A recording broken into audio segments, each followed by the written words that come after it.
ఈ వీడియోలో leap app లో విద్యార్థుల యొక్క మార్క్స్ ను ఎక్కడ ఎంటర్ చేయాలి అంటే ఆ ఆప్షన్ అనేది ఎక్కడ ఉంది, ఏ విధంగా ఎంటర్ చేయాలనేది ఈ వీడియోలో పూర్తిగా డీటెయిల్ గా చూద్దాం. ముందుగా మనం లీప్ యాప్ ని ఓపెన్ చేయాలి. ఇక్కడ యూజర్ నేమ్ వద్ద మన పాఠశాల యొక్క డైస్ కోడ్ ఇవ్వాలి. పాస్వర్డ్ వద్ద ఆ డైస్ కోడ్ కి సంబంధించి మనం ఇదివరకు మనం అటెండెన్స్ యాప్ లో ఏ పాస్వర్డ్ అయితే యూజ్ చేసామో సేమ్ అదే పాస్వర్డ్ ని ఇక్కడ ఇచ్చేసేసి లాగిన్ మీద క్లిక్ చేయాలి. అదే విధంగా ఇండివిజువల్ ట్రెజరీ ఐడితో కూడా లాగిన్ అవ్వవచ్చు. కాకపోతే ఈ లేటెస్ట్ వెర్షన్ లో ఇంకా ఇండివిజువల్ ట్రెజరీ ఐడిలో ఆ ఆప్షన్ అనేది సరిగా పనిచేయట్లేదు కాబట్టి డైస్ కోడ్ తో లాగిన్ అవ్వండి. ఈ విధంగా లాగిన్ అయిపోయిన తర్వాత నెక్స్ట్ స్టూడెంట్ ఈ ఆప్షన్ మీద క్లిక్ చేయాలి. తర్వాత దీంట్లో యాక్షన్స్ మీద క్లిక్ చేయాలి. తర్వాత స్టూడెంట్ అసెస్మెంట్ అని ఉంది కదా, ఈ స్టూడెంట్ అసెస్మెంట్ మీద క్లిక్ చేయాలి. దీంట్లో స్టూడెంట్ మార్క్స్ ఎంట్రీ అని చెప్పి ఇక్కడ ఆప్షన్ ఇవ్వడం జరిగింది. ఈ స్టూడెంట్ మార్క్స్ ఎంట్రీ మీద క్లిక్ చేయాలి.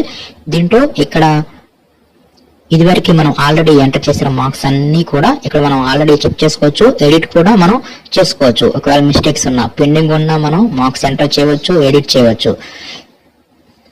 అదేవిధంగా SA2కి సంబంధించి ఇంకా ఈ కొత్త లీప్ యాప్ లో ఆ SA2 మార్క్స్ ఎంట్రీని ఎనేబుల్ చేయలేదు. ఎనేబుల్ చేస్తే ఇక్కడ SA1 ఉంది కదా, అలాగే SA2 అని చెప్పి మనకి ఆ ఆప్షన్ అనేది కనిపిస్తుంది. కాబట్టి మనం మార్క్స్ ఎంటర్ చేయాలంటే ముందుగా మనం ఏ అసెస్మెంట్ యొక్క మార్క్స్ అయితే ఎంటర్ చేయాలనుకుంటున్నామో ఆ అసెస్మెంట్ ని సెలెక్ట్ చేసుకోవాలి. నెక్స్ట్ మీడియం ని సెలెక్ట్ చేసుకోవాలి. నెక్స్ట్ విద్యార్థుల యొక్క తరగతిని సెలెక్ట్ చేసేసుకొని తర్వాత సెలెక్ట్ స్టూడెంట్ మీద క్లిక్ చేయాలి.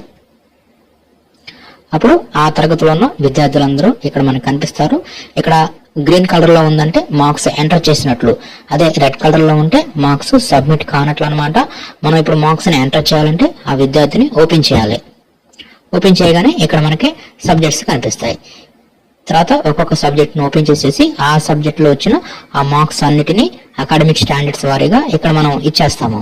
కాబట్టి ఈ విధంగా FA1 నుంచి SA1 దాకా ఏ విద్యార్థులకైనా సరే మార్క్స్ పెండింగ్ ఉంటే ఈ విధంగా కొత్త లీప్ అటెండెన్స్ యాప్ లో ఈ విధంగా మనం నమోదు చేయవచ్చు. అదేవిధంగా SA2 మార్క్స్ ఎంట్రీ కూడా త్వరలోనే ఎనేబుల్ చేయడం జరుగుతుంది. ఎనేబుల్ చేసిన తర్వాత సేమ్ ఇదే ప్రాసెస్ లో మనం ఈ లీప్ యాప్ లో మనం మార్క్స్ ని ఎంటర్ చేయవచ్చు. అదేవిధంగా ఇక్కడ మనం యూజర్ నేమ్ వద్ద మనం డైస్ కోడ్ ఇచ్చి లాగిన్ అయ్యాం కదా, అదే విధంగా మనం ట్రెజరీ ఐడితో లాగిన్ అయితే మన యొక్క వ్యక్తిగత లాగిన్ లో కూడా సేమ్ ఇవే ఆప్షన్ లో అంటే ఇదే ప్రాసెస్ లోనే మన మార్క్స్ ను నమోదు చేయవచ్చు. కాకపోతే కొంత టెక్నికల్ ప్రాబ్లం వస్తుంది. ఇండివిజువల్ ట్రెజరీ ఐడి లాగిన్ లో ఎర్రర్ చూపిస్తుంది. ఆ ఎర్రర్ ని త్వరలోనే సెర్చ్ చేస్తారు.